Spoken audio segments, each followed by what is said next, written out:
Hello friends, my name is Priyanshu Jain and we are learning today the OLS method, the two variable regression model problem, and we will discuss the method of ordinary least square, and the next is maximum likelihood method in the next video.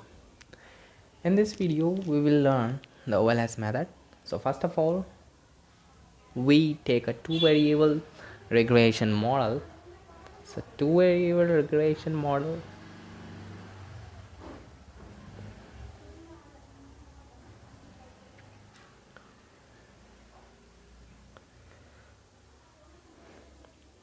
तो यहाँ पर हमने two variable regression model हम यहाँ पर लिखना चाहेंगे, तो टू वेरिएबल रिग्रेशन मॉडल लिख लेते हैं β1 प्लस β2 xi प्लस ui। तो आपको यहाँ पर मॉडल तो लिखना आ ही गया इतना तो मुझे लगता है। अगर आपको मॉडल समझ में नहीं आता ये मॉडल कैसे क्या लिखा जाता है, आप कमेंट करें, मैं इसके बारे में आपको बताऊंगा, वीडियो बताऊंगा इसके कि कैसे टू वेरिएबल, थ्री वेरिएबल और के वेरिएबल से हम यहाँ पे मॉडल लिखते हैं। तो यहाँ आपने देखा कि Y I is β1 plus β2 xi और ui, यहाँ पे ui जो है आपको एरर टर्म यहाँ पे दिखाई देगा, और ui के बाद यहाँ पे β1 और β2 जो है कांस्टेंट टर्म्स हैं। उस कांस्टेंट टर्म को निकालने के लिए एक फॉर्मूला आपको याद करने की ज़रूरत है, वो मैं आपको अभी आगे बताऊँगा। और वाई आई और एक्स आई, यहाँ पर वाई आई और एक्स आई जो है दो ऐसे टर्म हैं जिन्हें हमें निकालना है। एक्स आई तो हमें पता रहता है, प्री डिटरमाइंड वेरिएबल होता है ये, तो ये ऑलरेडी हमारे पास गिवन रहते हैं। इसकी मदद से हम वाई आई को निकालते हैं। इस तरीके से हमें एक पूरा मॉडल की वैल्यू मिल जाती है, β1 β2 और एक्स आई और यू आई, ये सब मिला के हम वाई आई को निकालते हैं। अब यहाँ पे हम OLS मेथड स्टार्ट करते हैं। तो हमने लिखा एक टू वेरिएबल रिग्रेशन मॉडल। इनको सर कार्ल फ्रिड्रिच ने सबसे पहले हमें बताया, कार्ल फ्रिड्रिच गॉस साइंटिस्ट, उन्होंने हमें इसके बारे में बताया सबसे पहले। और ये जो हमने लिखा, ये जो मॉडल लिखा था हमने, ये मॉडल जो है इसको हम PRF कहते हैं, पॉपुलेशन रिग्रेशन फंक्शन कहते हैं हम इसे, पॉपुलेशन रिग्रेशन फंक्शन। और SRF इसका एस्टिमेबल फंक्शन होता है। SRF मतलब sample regression function. Sample regression function जैसे कि हम बात करें तो एक एस्टिमेटेड फंक्शन है। तो एस्टिमेटेड का मतलब क्या है, कैप लग जाती है उनके ऊपर। तो कैप कैसे लगाएंगे हम, चलिए देखते हैं। वाई आई β1 कैप प्लस β2 कैप और x I plus U I cap, है ना, इन चीज़ों पे हमने कैप लगा दी। तो ये हो गया एस्टिमेबल फंक्शन, है ना, SRF इसको हम कहते हैं। यहाँ पर अब ये देखा जाएगा कि पॉपुलेशन रिग्रेशन फंक्शन और SRF को लिखने का फ़ायदा क्या है। फ़ायदा ये है कि यहाँ पर यू आई कैप जो कि हमारा एक एरर टर्म है, वो हमें Y I minus Y I cap से हमें मिलेगा, Y I minus Y I cap. तो यहाँ पर हमने वाई आई कैप लगाना रह गया है, यहाँ पे वाई आई कैप। तो इनका और इनका डिफरेंस, वाई आई और वाई आई, ये पॉपुलेशन रिग्रेशन फंक्शन है, ये SRF रिग्रेशन फंक्शन है।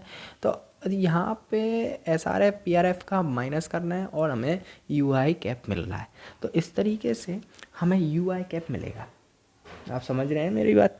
तो कैसे UI कैप मिलता है, यानी कि इन दोनों का डिफरेंस, ये पॉपुलेशन रिग्रेशन और PRF और SRF का डिफरेंस। अब यहाँ आपको थोड़ा सा ग्राफ से मैं समझाता हूँ। ग्राफ में यहाँ पे x की वैल्यूज़ हैं हमारे पास, यहाँ पे y की वैल्यूज़ हैं, और एक लीनियर ट्रेंड यहाँ पे हम देखने को मिल सकता है, या फिर कैसा भी ट्रेंड हमें देखने को मिल सकता है। तो x और y, यहाँ हमने x1 x2 x3 और कई सारी वैल्यू ले सकते हैं x जितने हमारे पास सैम्पल्स हो। मान लीजिए हमारे पास 4 सैम्पल्स हैं और x1 x2 x3 x4 और इनकी वैल्यू जो है y की यहाँ पे y2 की, यहाँ पे y3 की और यहाँ पे y4 की। तो हमने एक लाइन खींच दी जिससे एक अंदाज़ा पता चल जाए कि कहाँ पर ये लाइंस हैं। ओके, तो यहाँ हमने x1 y1 y2 y3 और y4 की वैल्यू यहाँ पे खींची है। और यहाँ आप देखेंगे एक्चुअली u1 यहाँ पे x1 की वैल्यू और y1 की वैल्यू हमें मिल चुकी है यहाँ पे।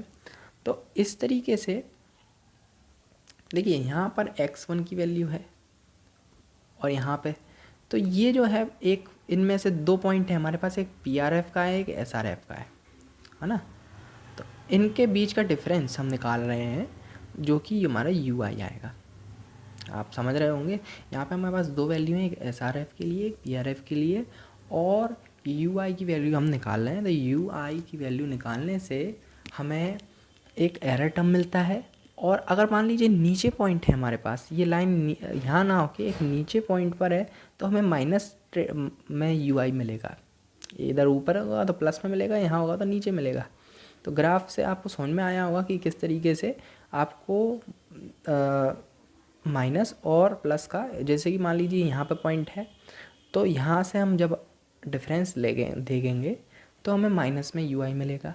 अगर ऊपर है, यहाँ पर है, तो यहाँ से जब डिफरेंस देखेंगे तो हमें प्लस का UI मिलेगा। तो कहने का ये है, यहाँ पे एक प्रॉब्लम यहाँ पे हमें मिलती है। मान लीजिए हमारे पास 4 सैंपल्स हैं और 4 सैंपल्स जो हैं 2 प्लस के हैं, यानी कि 2 ऊपर पॉइंट हैं, लाइन के ऊपर पॉइंट हैं, और 2 नीचे पॉइंट हैं, है ना। तो इस तरीके से 2 प्लस की वैल्यू मिलेंगी और 2 माइनस की वैल्यू मिलेंगी, और 2 प्लस की वैल्यू मिलेंगी और 2 माइनस की वैल्यू मिलेंगी हमारे पास।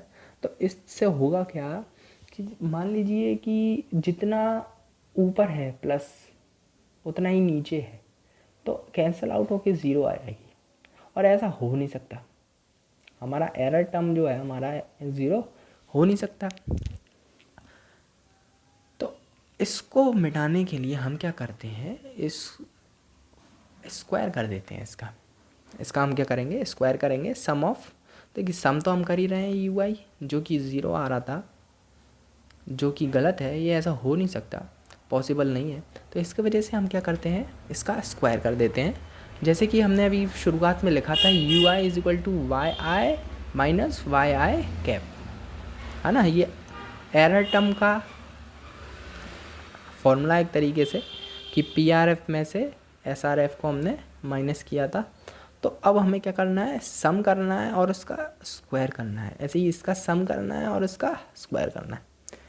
तो ये समझ में आया होगा आपको कि अपनी प्रॉब्लम को सॉल्व करने के लिए, प्रॉब्लम क्या थी, ये प्रॉब्लम थी कि 0 आ रहा था, तो 0 ना आए इसके वजह से हमने क्या कर दिया, बोथ साइड स्क्वायर कर दिया। अब बोथ साइड स्क्वायर करेंगे तो माइनस का हो चाहे प्लस की वैल्यूज हो, ग्राफ में हमें माइनस की मिले चाहे प्लस की मिले, जो स्क्वायर करने पे सब कैसी हो जाएंगी, प्लस प्लस की हो जाएंगी। समझ गए होंगे आप कि मैं क्या कहना चाह रहा हूँ। तो इस तरीके से हमने अपनी प्रॉब्लम सॉल्व कर ली। अब यहाँ पे सिग्मा स्क्वायर, यहाँ पे हम इसको खोल सकते हैं। खोलने से क्या होगा, ये YI माइनस ये जो YI कैप है, YI कैप की वैल्यू हमें पीछे जो कि इक्वेशन से पता है, β1 माइनस β2 XI। ओके, तो ये जो है मैंने Y1 कैप की वैल्यू, YI कैप की वैल्यू यहाँ पे पुट करी है। अब यहाँ आगे और देखते हैं, तो इस तरीके से यहाँ हमें एरर टर्म मिल जाएगा, है ना। अब इसके बाद क्या करेंगे कि हमारे पास कुछ नॉर्मल इक्वेशंस होती हैं OLS के अंदर। तो OLS इक्वेशंस जिसे हम नॉर्मल इक्वेशंस भी कहते हैं, नॉर्मल इक्वेशंस, है ना। तो नॉर्मल इक्वेशंस मिलती कैसी हैं, ये भी पता लगाना ज़रूरी है ना। तो नॉर्मल इक्वेशंस को निकालने के लिए आपको करना क्या रहता है, आपको लीस्ट स्क्वायर मेथड, आपने शायद पढ़ी हो लीस्ट स्क्वायर मेथड स्टैटिस्टिक्स में, तो लीस्ट स्क्वायर मेथड्स में आपको करना क्या रहता है, जैसे कि मान लीजिए हमने जो अभी इक्वेशन लिखी थी, आपको उसको देख लेते, थोड़ा नज़र देख लेते हैं, ये वाली है ना। ये हमने लास्ट इक्वेशन अभी निकाली थी, sigma U I square is equal to sigma Y I minus beta one cap minus beta two X I square. तो अब यहाँ पे हमें क्या करना क्या है कि लीस्ट स्क्वायर मेथड में बस सिंपल से डिफरेंशिएशन करना रहता है।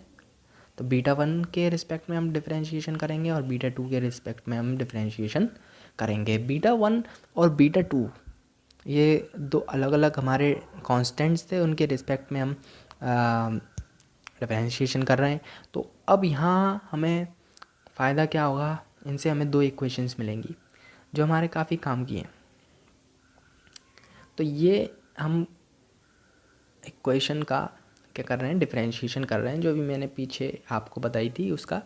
तो Y I minus beta one cap beta two cap X I. Okay, इस तरीके से दूसरी इक्वेशंस का भी हम ऐसे ही बीटा टू के रिस्पेक्ट में हम डिफरेंशिएशन करेंगे। तो minus two sigma Y I cap minus beta one cap minus beta two cap X I and X I is equal to minus two sigma U I cap X आई।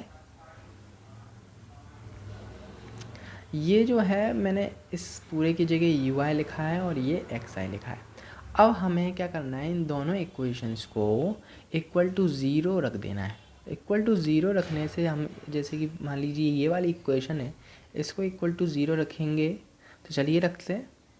तो minus to और क्या है, sigma Y I minus beta one cap sigma Y I minus beta one cap minus beta two cap X I is equal to zero.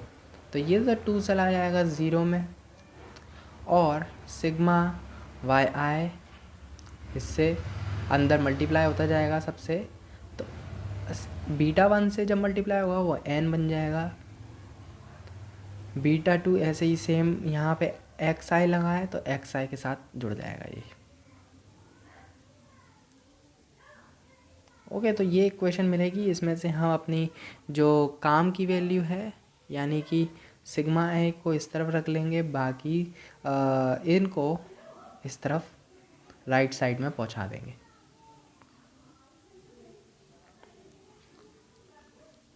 है ना।